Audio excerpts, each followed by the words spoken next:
Are you ready to pull all your hair? Are you struggling to get participation from your team members? Is it always a challenge to get them to talk and engage in the conversation? This remote distributed setup is making it even worse, right? Frustrated, dejected, ready to throw in the towel? Wait, I have answer to all your problems. And that is, my friend, liberating structures.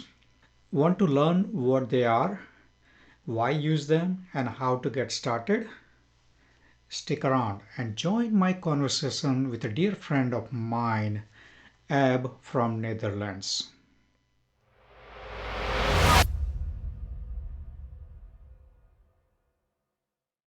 Ab reached out to me a few months back with a request to help him understand and learn liberating structures. We were just LinkedIn buddies at that time, but he took the initiative. He took the step forward and reached out seeking for help. And now he is a staunch proponent of them. He uses these liberating structures for different situations and scenarios and has used several of them by now. Come join my conversation with Ab and learn all the awesome liberating structures. Tell us what's been your agile journey, as to how did you get started, what's been your experience, and anything that you want others to hear about you. I'm Ab Boxini actually, and currently working at Almatis as a product owner, but also as an application specialist. So I was responsible actually for the whole site of Rotterdam in the Netherlands, based in the Netherlands. Almatis is a multinational with different entities worldwide, in the US, for example, in Arkansas and Leedsdale, and also in Europe, in Germany. In Asia, we have an entity in India, China, and Japan. And my journey started at Almatis as an IT service desk specialist, as mentioned. I had to deal with a lot of people because I'm supporting people. In 2017, after a couple of years of experience within the services team, I really get in love with applications. So the product application development, that's something what really inspired me. So I joined the application team, and as from there on, I saw actually that I need to deal with people more than I dealt during the support team. During the support team, you actually support a person when he has a problem, but then as an application specialist or product owner, you have to define or actually to identify what the person's people actually want in a product to be developed. So that's how the journey of learning actually in Agile was born. And I still love it. Agile is like it is said, Agile, you need to be flexible with people, a lot of emotions, etc. So that's what is giving me actually energy to deal with this business people. Great. So yeah, as we all say, agile is more about the journey, right? Uh, it's not that you do a course like 2-day course or 3-day course and you are agile, right? So it's a journey. As long as you continue to learn and continue to evolve, you are being agile, right? I like to say, if you are not learning, you're dead, kind of, right? Yeah. You're staying in one place and not growing. You're basically dead. So how did you get introduced to these liberating structures? What made you look at this as possibly one of the solution or possibly one of the tool in your toolbox as a product owner? So how it started actually, I requested a course of Scrum Master. So to understand this whole Scrum methodology, I was really started with first with reading the book. So I read his book, and then I thought, maybe your course will help me also to understand this whole Scrum methodology better. I already was started working with Scrum, but I wanted really the in and outs. So why is it developed by this person? What was his journey of to actually invent Scrum for this business world, especially for IT and all product development cases. When I went for this course actually eventually started to have a more agile tint instead of only Scrum, and actually they grabbed my my interest, and that's the reason why I started to actually I requested another course. It is the Agile coaching course. And so that's the way I get into this agile journey. And I asked the trainer back then, so how I can the best way, how can I facilitate actually this kind of workshops with all different teams? And it was a lady, and she said, yeah, we have also a course called Liberating Structures. So I went directly on Amazon and actually ordered the book Liberating Structure and started just reading. That's how I learned actually more about liberating structures. And I was so eager to start applying it actually in the real life with our teams within the IT department. Yeah, and yeah, so that's the way I started actually this journey of actually knowing liberating structure. The skills for facilitation is often overlooked. Like when we talk about agile, when we talk about product owner, scrum master roles, I think facilitation skills are very, very important. As we talked earlier, ultimately you are working with people and you are looking to facilitate their transition to this new way of doing things. You are at the forefront of that change, and you are basically facilitating that process for them. So facilitation is definitely a key aspect of our role as a product owner or a scrum master or agile coach. Obviously, I would say facilitation will help anybody in the professional setup. So you got introduced to this concept of liberating structures during that training, and you got the book and all that. That's great. I say book is the best way to learn something new. You pay $20-$30 and you are getting a brain dump of somebody's life. Like whoever wrote that book, they have been doing that for a while before they wrote the book, right? So I say it's a bargain. $20 and you're giving me indeed. experience. Tell us what liberating structures are to begin with. And the second part of that question would be why even consider liberating structures? They are so simple, easy to learn, and even easy to apply. That's one of the main reasons for me. And with liberating structures, you create a sort of safe, inclusive environment so that the introvert and the extrovert actually participants also get space, and that's what is missing in traditional way of facilitating of meetings. That the introvert actually is always quiet and not interacting in the discussion, and that's what you miss, because sometimes introvert people are very creative, and you want to get out this talent and this creativity of them. And also they deliver really concrete results. So I think after a meeting is done, you really see results of that meeting. And in traditional meetings, you miss that. Sometimes you need 2 or 3 meetings before you see any progress or any movement there. And in liberating structure, actually, you deliver concrete results directly. Besides, for me, most important as well is that they are fun and provide more energy during the meetings, and that's what I like more. And if I'm get energy, then and I feel also positive vibe, I can pass that positive vibe. And there's also an active community to share experience and gain more knowledge. So yeah, you said it perfect. They are simple to understand, simple to use. There are many of those liberating structures, and we'll go into that detail.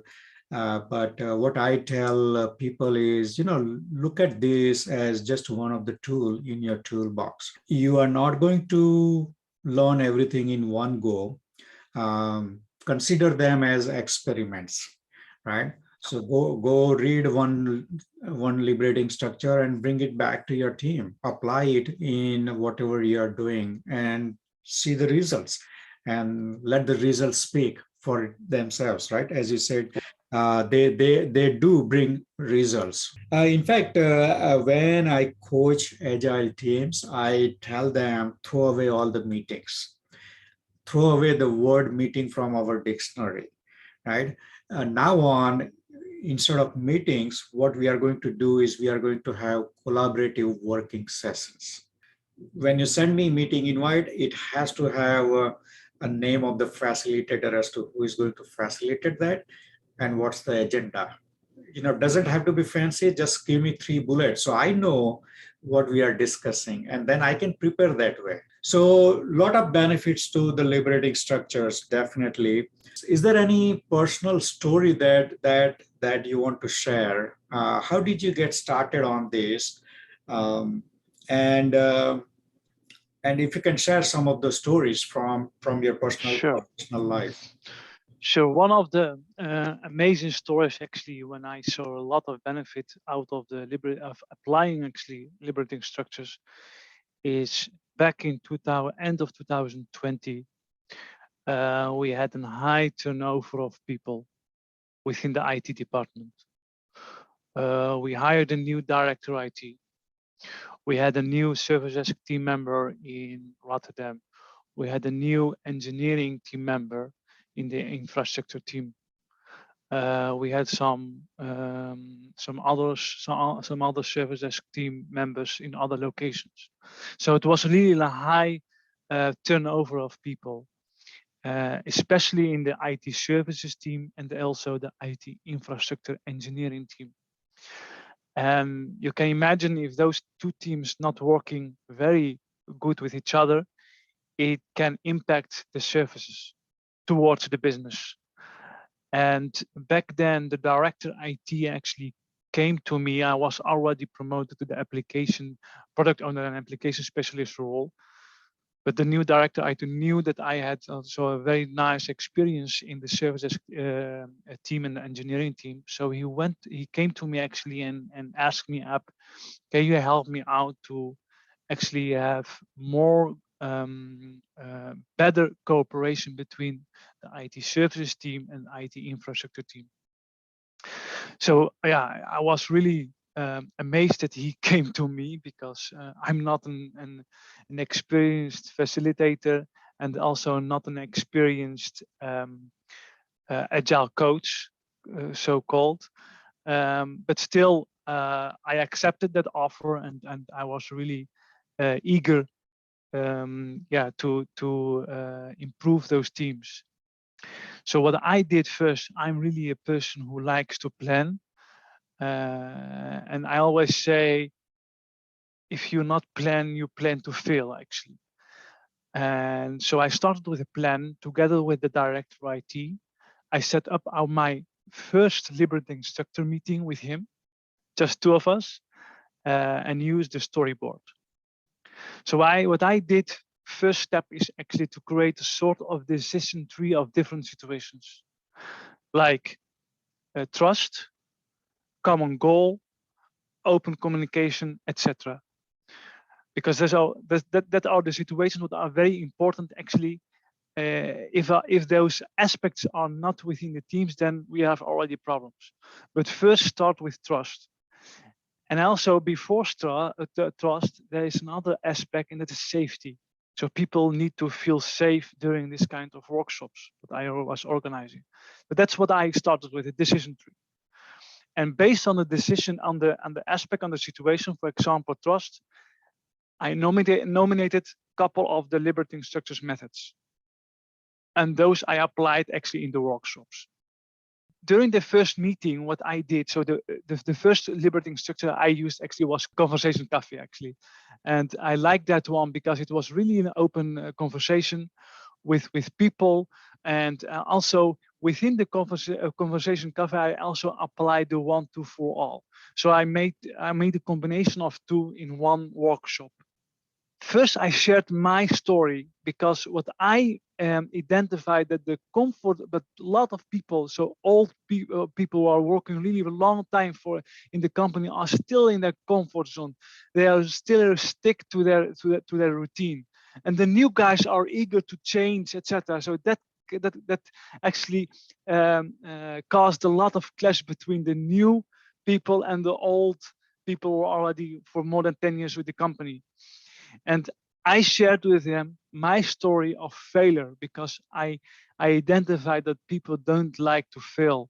So I shared my experience when I actually get promoted from the service desk specialist role to the application into the application team as a product owner. I had a lot of failure during actually collaborating with business users and actually gathering requirements for the product they want to develop. So I saw already faces smiling in that meeting when I was sharing my failure. So I also shared with them, guys, no one is perfect. And once I did the introduction with my failure, I gave them the chance actually to write down and then to speak up also about their failure in breakout rooms. So breakout rooms is really the thing, the tool what you need for virtual if you organize virtual workshops. Yeah, and it was amazing. And there came after that one, actually we after that result, we went through the decision tree, and then we identified a common goal, open communication, etc., etc. But in the end, the biggest problem was the trust in each other, because they didn't knew each other. And also COVID didn't help, because normally we have conferences, IT conferences, and back during the pandemic, actually we couldn't organize such IT conferences. And yeah, you saw, yeah, we actually feel that it's a big problem if you have only virtual meetings with each other instead of also face-to-face. So face-to-face is also key to actually improve the relationship between colleagues. Yeah. You mentioned the breakout rooms, and I want to highlight that um, that is I would say one of the important facilitation skills, right? Use the breakout rooms, and in online, especially even in-person classes, I would use that a lot. You know, breakout room doesn't have to be like a room, right? So we do a lot of activities in the training that I do.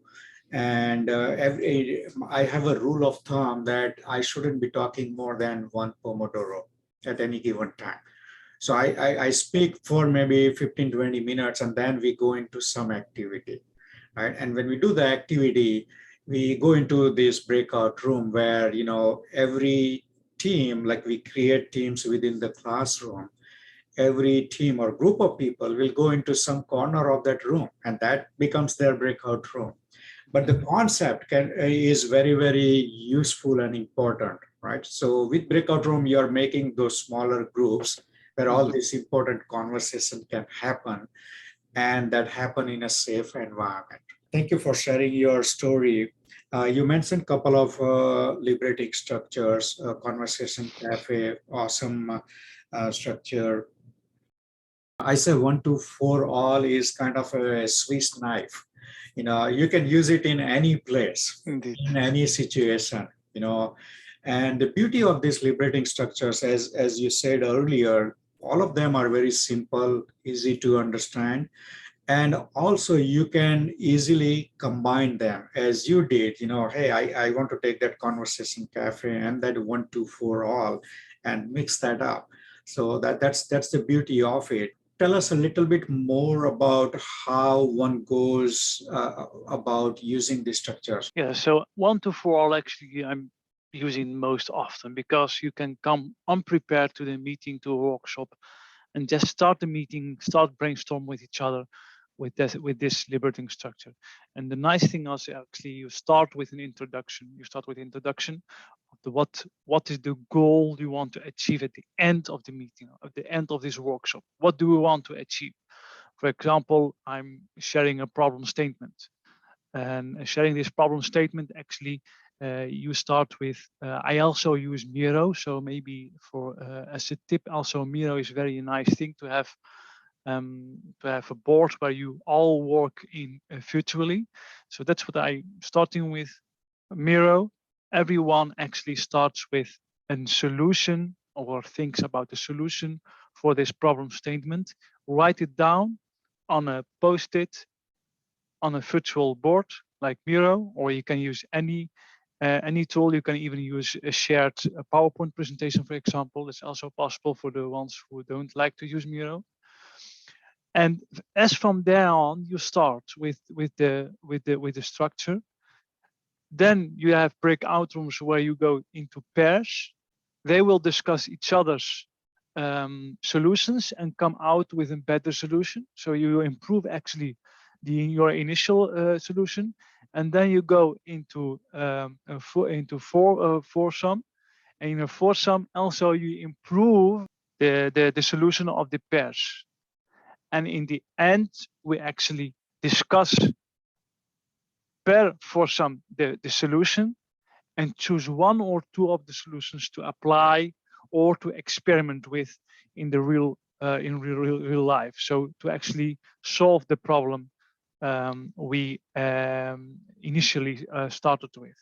So that's how easy it is. That's why I'm using also very often the 1, 2, 4 all, because you can, for each and every goal, you can apply that to solve actually problems with the team, to solve a problem within the IT infrastructure, to solve a problem within the IT application. Any problem you want, you can solve with 1, 2, 4 all, because it's really useful to brainstorm and to get out all creativity of all participants. Yes, so 1, 2, 4 all, the way it is structured, it brings everybody to the table, right? So as we had talked earlier, whether you are introvert or extrovert, it doesn't matter, because it gives you opportunity to talk, and it gives you opportunity to talk in that safe environment, right? So even if I'm introvert, for example, we are starting with that 1, 2, 4. We starting with that one, meaning I am putting my head around that problem statement and then coming up with that solution, right? So we are writing that, and then we are pairing them with another person. Still, it's safe environment. Even an introvert person would be okay talking to just another person, right? And as you are expanding that circle, you are actually creating that trust among the people that are talking to each other, right? And that helps even the introvert open up. So we are definitely bringing all the creativity from everybody to the table.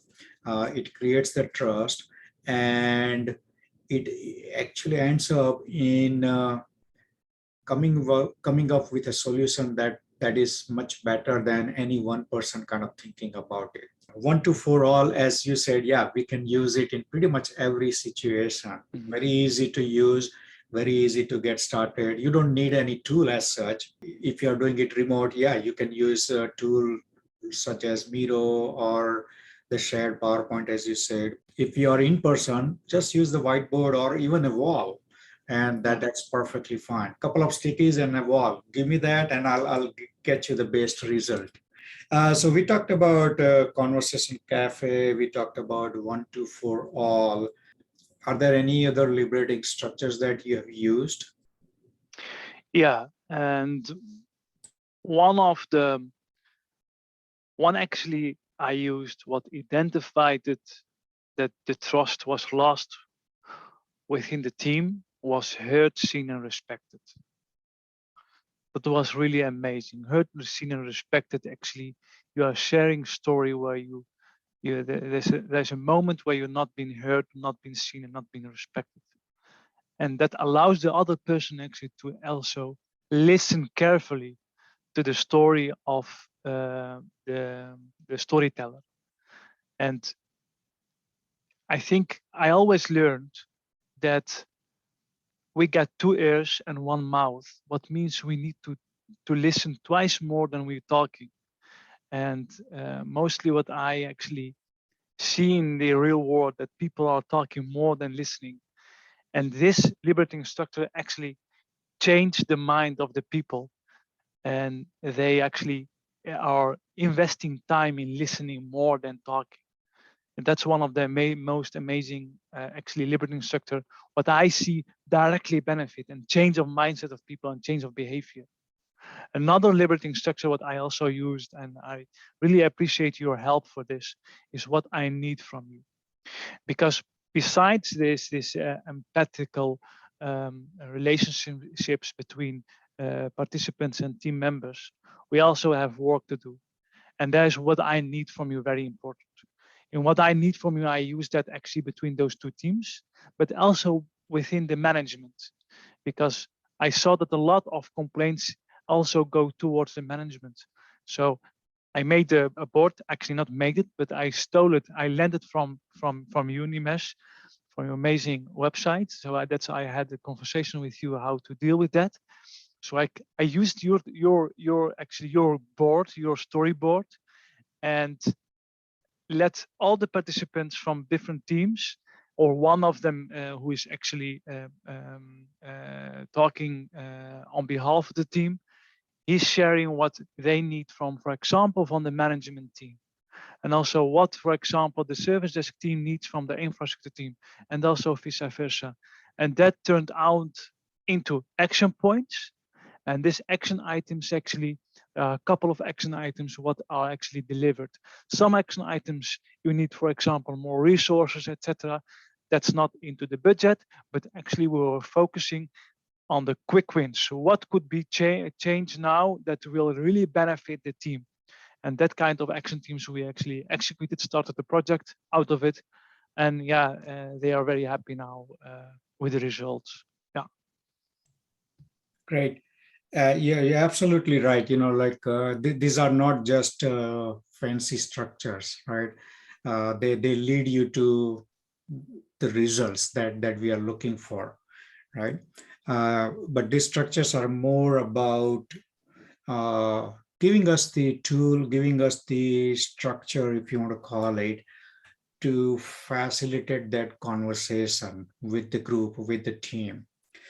So great. What I need from you, that's another of my favorite, so 1 to 4 all is often I use. I use WINFY, what I need from you. We also end up using a lot is this W3, so it's what, so what, and now what, right? Yeah. So you're basically starting with what's happening right now, what's the problem, what's the current situation. You're starting with that, and then you are pushing them to be creative. Hey, come up with the solution now. What is the problem, how it impacts us, and okay, come up with the solution.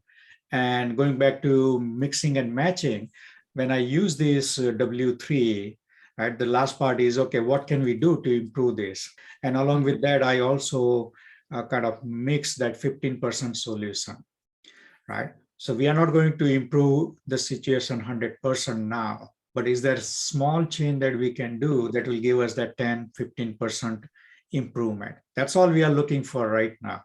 We are not looking to make things perfect right away, right? So there you are using 2 different liberating structures. You are using that agile mindset, continuous improvement.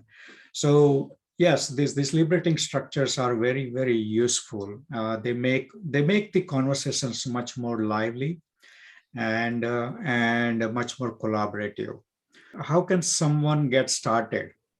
If someone wants to learn this, if someone wants to learn more about them, uh, how do I get started? Where do I go? So I already shared how I started. I started really with a plan, with a strategy, but the disadvantage often right away to create a strategy and a plan is that you maybe get disappointed because you are not able to stick to the plan. But disappointment is part of Agile, because you need to be flexible and adapt to the situation and go to another plan. I always say, if you have a goal, don't change the steps don't change your goal if it's not working out, but change the steps towards your goal. And that's actually how I'm dealing with my professional, but also my private life. So my advice is actually to start directly with 1-2-4-all, the most easiest one. 1-2-4-all you can apply in any situation. That's first. Once you practice with 1-2-4-all and you have a goal in mind to for example, improve a whole team, then also a decision tree is really helping, because the decision tree, you identify different situations, and based on the situation, you are also creating a list of liberating structures, what you can use for it. If you read the book Liberating Structures, or you look on the website, you see each and every, they are actually mentioned for each and every liberating structure where you can use it for, whether for the common goal, whether for the trust, whether for the communication skills, etc., etc. But you should first identify where the problem is. And you do that by, for example, create a workshop as a conversation cafe. Just to be openly and let people start complaining, etc. That's very nice sometimes. What they want to improve, etc. And you do your research based on the results. You do your research. Okay, here I see now that people are complaining about that other team members are not involved and blah blah. Based on that information, that's gold, because that feedback is really gold, and you can identify really which kind of situation are we now as a team.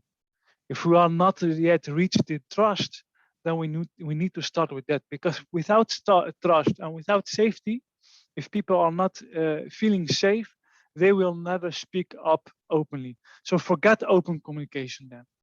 First, always trust. If you have a trusted environment, then you can, from there on, you can build up to an open communication team, and maybe in the future even open communication with the business. That's where I want to go with the different teams, is open communication towards the business. Be a partner of the business. So really challenge the business in such a way that it's not harsh, it's very openly transparent, etc. That's what I always want to reach with my team. You have to ask as to how I get started, definitely, but amend that and ask as to who, not how.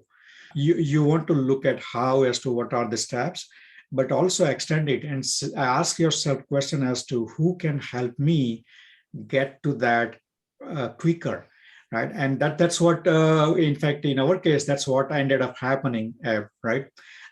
You reached out to me, hey, I like this structure, what I need from you. I saw it, I came across your website, saw it, liked it. Can you help me get started on that, right? So yeah, you could have spent some time reading about it and experimenting with it and all that, but you asked that question as to who can help me get there faster. A couple of other practical tips that I have used, I want to share. As I said earlier, you won't be able to learn all the structures in one go. You have to make it part of your routine, as I like to call it, make it a habit. So what's the best way to do that is on your calendar, put an appointment with yourself. Once a month or once in 2 months, on my calendar, I have an appointment, half an hour, saying, go read one liberating structure. Simple. Once in 2 months, you're spending half an hour reading about a new structure, thinking about it as to what situation I can use this in. Can I use it at a current client, current team, current situation? So slowly you're building up your toolbox. That's the way to do it. Reading the book in one sitting it's not going to help you. This is something that you have to actually do it. Any other additional references, any other recommended reading, any other tool that you would like to mention? We started with we are dealing with people, and I think people are the most hardest, or to say amazing actually creator, and they are very complex. So we need to deal with people here. We need to deal with different emotions. We need to deal with different environments. And I think it's very important to also read books about psychology, for example, or about leadership, about management. For example, one of the books what changed my life a bit is How to Influence and Influence People. I think that's one of the amazing books I have ever read. It's a small book, very easy to read. It's even nice to read. So reading is really, as you mentioned, Nimesh, without reading, you are quite dead, you know, without learning actually. So, and one of the things is reading is one of the things to learn. One of the things what can help in learning. And another book what I really recommend as well is Start With Why. That's from Simon Sinek. And this book actually also was part of changing my life, because everything starts with why. If you want to actually organize or facilitate this kind of meeting, you need to start with why. Why are you doing that? You know, are you doing that for yourself? Are you doing that to improve those people? Why? So that's how you start each and every. So I start in my life how I start things to do new, especially new things. It should benefit you, but it should also benefit your environment, so other people. So, and that's I like what actually Nimesh also is doing with helping the community with this kind of creating this kind of videos, and to help others with reaching their goal very fast with the who and not with the how. And yeah, so that are my tips actually. Keep learning, read management books and also psychological books, how to treat people and how to deal with people. Push yourself. That's the one thing I say. You know, we all have a comfort zone within which we are very comfortable, and we don't want to make any changes and all that. And change is hard, as we say.